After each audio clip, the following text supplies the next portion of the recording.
Hi அஸ்ஸலாமு அலைக்கும். இன்னைக்கு நம்ம ரெசின் வீடியோவில் நியூ மாடல் ஆல்ஃபபெட் மோல்டில் கீச்செயின் எப்படி மேக் பண்ணுறதுன்னு பார்க்கலாம். அண்ட் அதோட ஃபினிஷிங் ப்ராடக்ட் எப்படி வந்திருக்குதுன்றதை பற்றி இந்த வீடியோவில் டீட்டெயிலாக பார்க்கலாம். நம்ம நார்மலாக எல்லாரும் யூஸ் பண்ணுறது இந்த ஆல்ஃபபெட் மோல்டு தான். இதில் நான் 2 மோல்டு வச்சுருந்தேன். Back side and front side 2 மோல்டுமே வச்சுருந்தேன். ரெண்டுமே ஹோல் இருக்க மாதிரி மோல்டு தான் வாங்கியிருந்தேன். இது வாங்கி கிட்டத்தட்ட 1 இயர் ஆச்சு. பட் அதுக்கு முன்னாடியே இதில் சில லெட்டர்ஸ் கொஞ்சம் டேமேஜ் ஆகிடுச்சு. ஸ்டார்டிங்கில் எனக்கு நிறைய ஆர்டர்ஸ் வந்ததே இந்த ஆல்ஃபபெட் கீச்செயினில் தான். இதில் பார்த்தீங்கன்னா AMS இந்த மாதிரி ஆல்ஃபபெட்டில் தான் நமக்கு நிறைய ஆர்டர்ஸ் வரும். ஏன்னா ஏன் இந்த ஏலையே நிறைய பேர் வைக்கிறாங்கன்னு தெரியல. ஏல தான் மேக்ஸிமம் நிறைய ஆர்டர்ஸ் வரும். அதனாலேயே பார்த்தீங்கன்னா இந்த ஏ லெட்டர் தான் 2 மோல்ட்லையுமே எனக்கு சீக்கிரமாக டேமேஜ் ஆனது. இதுக்கப்புறமா எனக்கு மற்ற ஆர்டர்ஸ் கொஞ்சம் அதிகமாக வந்துட்டனால இந்த கீச்செயின் ஆர்டர் நான் கம்மி பண்ணிட்டேன். இப்போ எனக்கு ரீசெண்டாக சில ஆர்டர்ஸ் வந்திருந்தனால அகெயின் நான் மோல்டு வாங்க வேண்டியதாக இருந்துச்சு. எந்த பல்க் ஆர்டர் எடுத்தாலும் ஏ இல்லாமல் ஒரு ஆர்டர்ஸும் வராது. அதனால இந்த AMS லெட்டர்ஸ் ரொம்ப முக்கியமாக இருக்கிறதுனால வேறு வழியே இல்லாமல் நியூ மோல்டு வாங்கிறது தான் பெஸ்ட்டு அப்படின்னு தோணுச்சு. ஸோ நான் ரெகுலராக நம்ம வாங்குகிற அதே ஆல்ஃபபெட் மோல்டு இல்லாமல் கேலிகிராஃபி மோல்டு ஆர்டர் பண்ணியிருந்தேன்.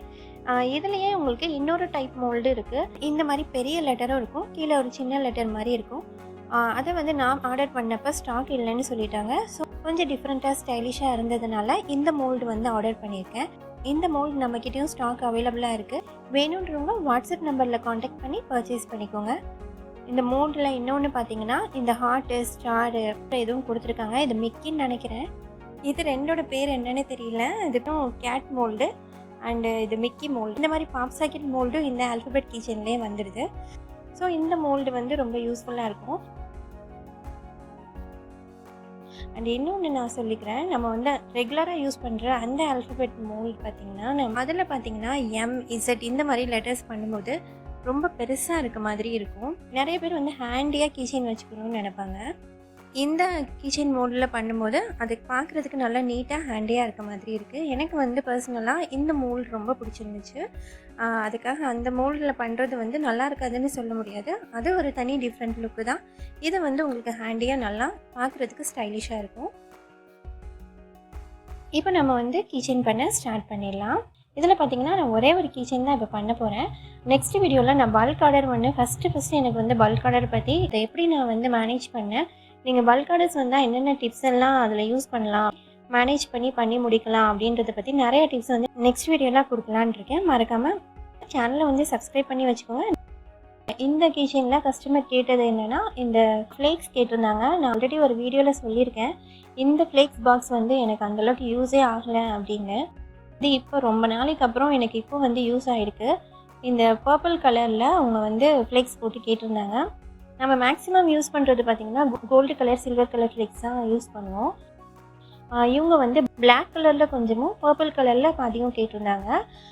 ஸோ நான் ரெசினை மிக்ஸ் பண்ணி நம்ம மைக்கா கலரில் பிளாக் இருக்கும் இல்லையா, அதை நான் ரெசினில் மிக்ஸ் பண்ணி எடுத்துக்கிட்டேன். இதை பாதியாக நம்ம போர் பண்ணிவிட்டு இன்னொரு சைடு கிளியர் ரெசினில் பர்பிள் கலர் ஃப்ளேக்ஸை ஆட் பண்ணி இன்னொரு பாதி சைடில் ஊற்றுறேன்.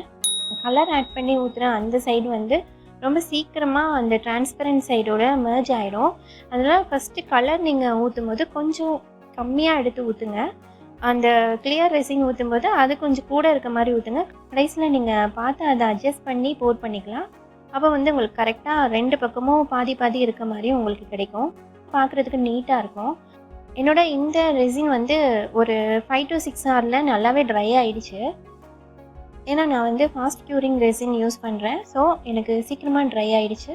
இதுக்கப்புறமா இதை நம்ம மோல்டை விட்டு எடுக்கலாம். இதில் நான் என்ன பண்ணியிருக்கேன்னா இந்த பாப் சாக்கெட் மோல்டெலாம் எனக்கு மீதம் இருந்த அந்த பர்பிள் கலரை ஊற்றி வச்சுருக்கேன். இதுலேயும் கொஞ்சம் தான் அது வந்துச்சு. பாதி இருக்க இடத்துல வேறு ஏதாவது கலர் ஆட் பண்ணலான்னு அதை ஊற்றி வச்சுருக்கேன். இப்போ நமக்கு இந்த ஆல்ஃபபெட் லெட்டர் ட்ரை ஆகிடுச்சா. ஸோ இதை நான் மோல்டை விட்டு தனியாக எடுக்கிறேன். எடுத்து நான் உங்ககிட்ட காட்டுறேன் எவ்வளோ நீட்டாக பர்ஃபெக்டாக வந்திருக்கு. அந்த மோல்டில் நம்ம M லெட்டர் ரொம்ப பெருசாக பார்த்துட்டு இதில் கொஞ்சம் அழகாக ஹேண்டியாக குட்டியாக இருக்க மாதிரி பார்க்குறது எனக்கு ரொம்ப க்யூட்டாக இருக்க மாதிரி இருக்குது.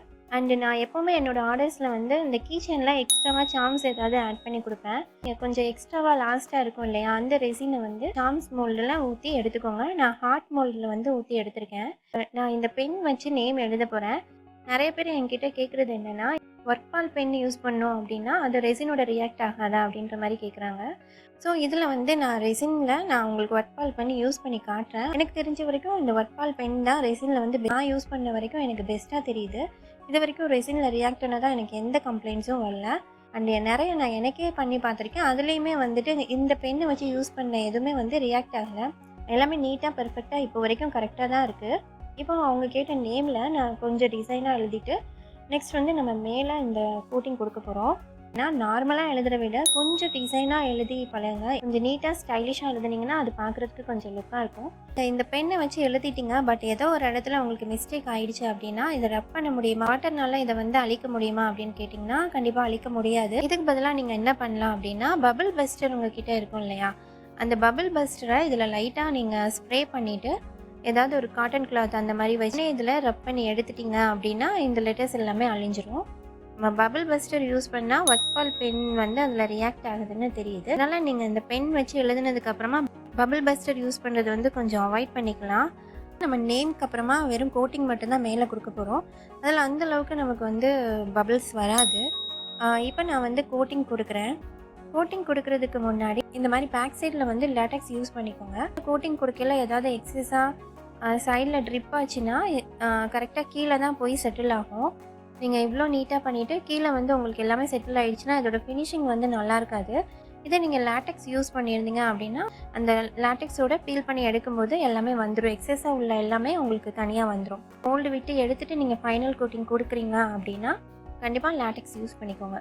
இதில் ஒரு முக்கியமான விஷயம் நான் மறந்துட்டேன். இது வந்து உங்களுக்கு பேக் சைட் மோல்டு தான். ஸோ இந்த மாதிரி லெட்டர்ஸில் வந்து நேம் வேணும் அப்படின்னா ஃபஸ்ட்டு கோட்டிங்லேயே நீங்கள் நேம் கொடுத்துடணும். அப்படி இல்லைன்னா மோல்டை விட்டு எடுத்து தான் நீங்கள் வந்து கடைசியாக நான் பண்ணியிருக்க மாதிரி நேம் கொடுத்து அதுக்கு மேலே கோட்டிங் கொடுக்க முடியும். இதுக்கப்புறம் இந்த கோட்டிங் வந்து நமக்கு ட்ரை ஆகிறதுக்கு சேம் 5 to 6 hours வந்து நம்ம ட்ரை பண்ணி விட்டாச்சு. இப்போ இந்த லெட்டர் வந்து நல்லா ட்ரை ஆகிடுச்சு. பின்னாடி இருக்க லேட்டக்ஸை வந்து நம்ம எடுத்துடலாம். எக்ஸஸாக லைட்டாக ட்ரிப்பாக இருக்குது, அதுவும் வந்து தனியாக வந்துருச்சு. இதோட அவுட்லுக் பாருங்கள், ரொம்ப சூப்பராக நீட்டாக இருக்குது. இன்னும் உங்களுக்கு ஷைனிங்காக வேணும் அப்படின்னா நீங்கள் வந்து ரெசின் பாலிஷ் கூட யூஸ் பண்ணிக்கலாம். ரெசின் பாலிஷ் யூஸ் பண்ணிவிட்டு உங்களுக்கு ஃபைனல் லுக் எப்படி இருக்குன்னு காட்டுறேன். இதில் நான் கீ செயின், சார்ம்ஸ் எல்லாமே கோர்த்துட்டேன். இதான் நம்ம பண்ணியிருக்க கீ செயினோட ஃபைனல் லுக்கு. உங்களுக்கு இந்த கீ செயின் பிடிச்சிருந்துச்சுன்னா இது பர்பிள் கலர் ஹார்ட் வந்து நம்ம கமெண்ட் பாக்ஸில் கமெண்ட் பண்ணுங்கள். ரெசினை பற்றின ஏதாவது டவுட்ஸ் இருந்தாலும் அண்ட் அதை பற்றி டீட்டெயில்ஸ் ஏதாவது வேணும்னாலும் நீங்கள் கமெண்ட் பாக்ஸில் கமெண்ட் பண்ணலாம். இந்த வீக் எண்டில் இதுவரை நீங்கள் கமெண்ட்டில் கேட்டிருக்க எல்லா கொஸ்டின்ஸ்க்கும் டீட்டெயிலாக ஒரு ஆன்சர் பண்ணலான்னு இருக்கேன். அண்ட் மறக்காமல் சேனலையும் சப்ஸ்கிரைப் பண்ணி லைக் பண்ணிடுங்க. ரெசின் ஆர்ட் பண்ணுற உங்கள் ஃப்ரெண்ட்ஸ் யாராவது இருந்தாங்கன்னா அவங்களுக்கும் இந்த வீடியோஸை ஷேர் பண்ணுங்கள், யூஸ்ஃபுல்லாக இருக்கும். ரெசின் கிஃப்ட்ஸ் உங்களுக்கு வேணும்னாலும் வாட்ஸ்அப் நம்பரை கான்டாக்ட் பண்ணி உங்களோட ஆர்டர்ஸை ப்ளேஸ் பண்ணிக்கோங்க.